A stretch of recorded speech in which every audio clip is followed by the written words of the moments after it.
Pihak Institut Teknologi dan Bisnis Nobel Indonesia Makassar menyosialisasikan sejumlah prodi sarjana dan magisternya di ruang kerja Kepala DKIP Kamis pagi.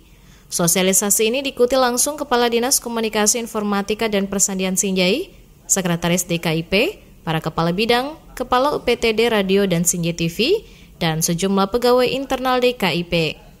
Sosialisasi ini penting dilakukan sebagai bentuk tindak lanjut dari perjanjian kerjasama yang telah disepakati pemerintah kabupaten dengan pihak ITB Nobel beberapa waktu lalu. Kita kesini itu adalah dalam rangka menindaklanjuti MOU yang kemarin dengan pemkab Sinjai beberapa bulan lalu.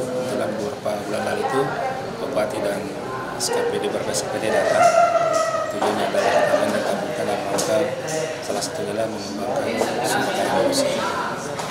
Jadi kami di sini mensosialisasikan, menyampaikan beberapa prodi-prodi yang ada di Institut Teknologi dan Bisnis Nobel Indonesia, baik di program Fakultas Pasca Sarjana, begitu juga di Fakultas Teknologi dan Bisnis.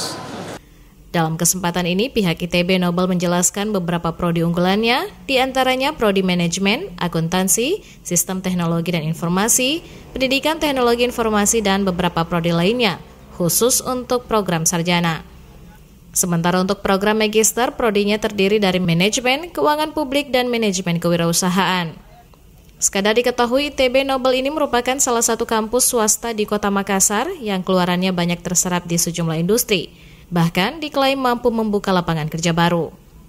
Selain itu, kampus ini juga diketahui memiliki fasilitas beasiswa bagi calon mahasiswa kurang mampu. Selain di DKIP ini, sosialisasi serupa rencananya juga akan dilakukan di Dinas Perikanan, BKPSDMA, dan DPMPTSP Sinjai. Arhan Baharudin, Sinjai TV.